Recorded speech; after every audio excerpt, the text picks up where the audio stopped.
Yes, one baby Banton, Yemi Alade, yes, bali bonna zwena akubye meza, yalidamu okunoba kubanga bebe kulchekola ne Yemi Alade, enkoko ekikola bana, zwena gambi sijja bisobola either alondako Yemi Alade jafumbe oba nze nobe. Tukwaniriza ku mukutu gwaffe omuganzi ogumanyikiddwa nga yes Uganda mukamuli amanya ndobozi mamtantambi chimso namano chiboya Maxudi Junior.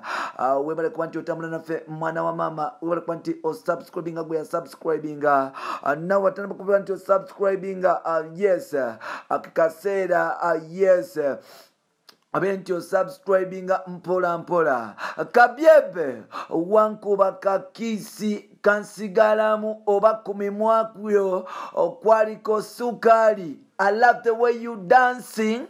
Buli lwonziniramu yes gogonda ebitagambika. The queen of my life, beautiful like Michelle Obama. Yes, when you smile so bright. I can't deny I'm in love. Lilith zamsajja mukuru amanyikidwa nga Pius Mayanja oluyimba baluyita Anyoyo. Kweruli ku YouTube gendo berenti olunonyako. The queen of my life.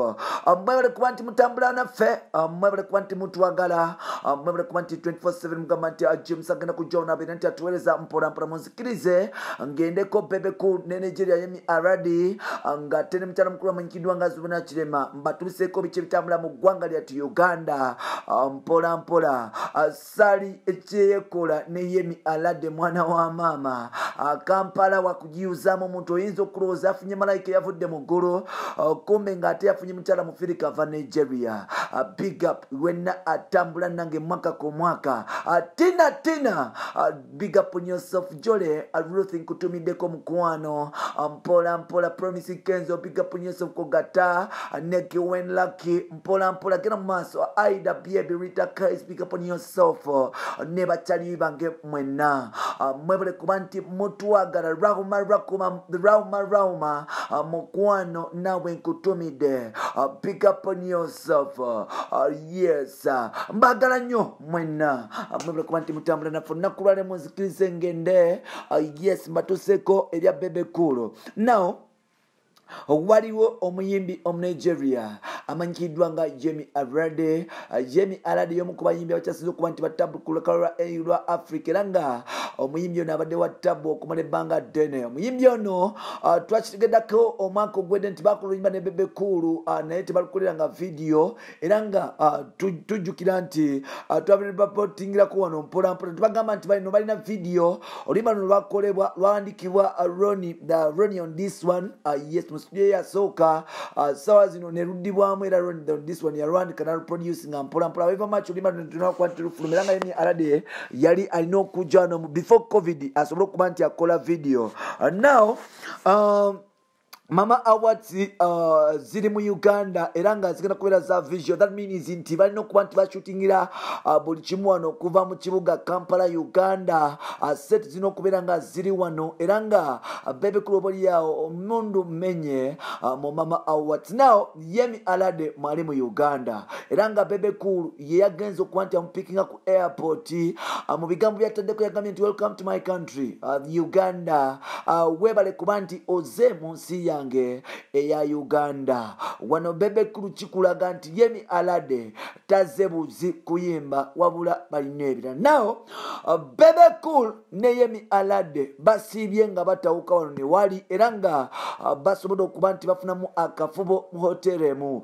Wano bebe cool agenze maso okuba nti ajjako enamba z'essimu. Bebe cool yagenze maso okuba nti ajjako enamba z'essimu n'achengia address n'achenga batalibe bonna era nga namutabanyiwe ananyuki yagezako okuba nti amunonya nga tamufuna. Wano nno yasobola okubira nti akubira mama we nga mubuuza nti wayi taata wamulabyeko mpola mpola kumbe nga now Zuena agamba nti yes tata yangambye nti olumala kupikinga emyalade ajagenda samuya kumbe ng'ate waliwo ba close friends ba Bebe Cool abagambye nti Bebe Cool abagambye Zuena oba balopedde Zuena nga Bebe Cool bali mu kwetala n'Yemi Alade.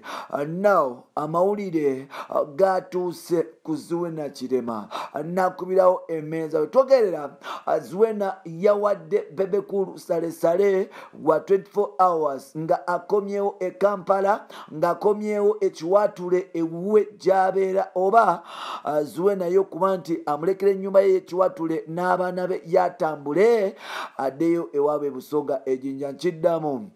Zuena avaayo agamba nti awadde Bebe Cool ennaku 24 sawa 24 okuba nti addayo ewaka n'okuba nti amwetondedde bw'atakikola Zuena wakubeera nti anoba aveeyo addeyo ewaabwe ejjinja. Zuena agamba nti ku myaka gye baliko Bebe Cool talwa nsonga lwaki asuula akola ebintu byekyana kito abeera mu ebbali naye nayina kuwala obutagasa sika kuba nti serebu naye ng'ate okuba nti avaliwinga mukyala we alina okuba nti amuwa ekitiibwa. So nolwekyo Zuena agambye nti tajja bigumikiza tajja bisobola atajja kusigala na musajja atasobola kuba nti amuwa kitiibwa omusajja oyo atasobola kuba nti yekomakomadduke ayagala okulya buli kimusala mu maaso. Avuddeyo n'agamba nti nowe kafuwe ye wakunoba. Atujjukira nti Zuena mu mwaka gwa 2008 yagenda mu maaso n'okuba nti anoba era nga twalaba Bebe Cool ng'atawa yagenda mu maaso n'okuba nti akuba akayimba ke bayita agenze ng'olwo Bebe Cool anobye. Wano nno Zuena kibeeza okuba nti yakwata Bebe Cool ne sisita wamanyikiddwa nga kamuleke bambi kamuleke sister naye ng'ate yakwata Bebe Cool ne sister we nga begadangira mu ntebe. Yes wano no kyanyiza nnyo Zuena era nga Zuena yasala okuba nti akwata ebibi ebyanguwa n'avaayo mpola mpola n'anoba era nga kyali kya tabbo nnyo. Now Bebe Cool aze mu ebintu byebimu wano nno Bebe Cool yakuba ennyimba okuli agenze ziboggolako zikasepi kimama w'abaana bange n'ekizo ng'oba awo yetondera mukyala we abeere nti akomawo era nga Zuena mu kukomawo Bebe Cool yakuba ennyimba ezetendera yafuuka w'amaanyi nnyo. Zuena mu kunoba kwe kwafuula Bebe Cool omuyimbi w'amaanyi mu ggwanga era nga kwe kumufudde owakabi paka ssaawa zino. Naawo amukuba nti yetondatondawo mu nnyimba n'okuba nti bakuba obusimu mpola mpola Zuena yasobola okuba nti akomawo wa Bebe Cool era babadde bonna. Naawo Bebe Cool ageze mu maaso n'okuba nti ajoga omukyala bw'afunye omukyala omulala natandika okuba nti amutokosa amatoke emboko fire mpola mpola n'amwerigombamu era nga mukyala ono agamba nti tali wiringi kuba nti akkiriziganya na Bebe Cool bintu byakola. Yemi Alade mwali mu Uganda purposely wakuba nti performinga ku MTV base naye ng'ate getufuna information balina oluyimba ne Bebe Cool bagenda okuba nti bashootinga video mpola mpola mu Uganda ne social vibes kugatta okuba nti bajoyimingako n'ennyimba endala ewaron on this one.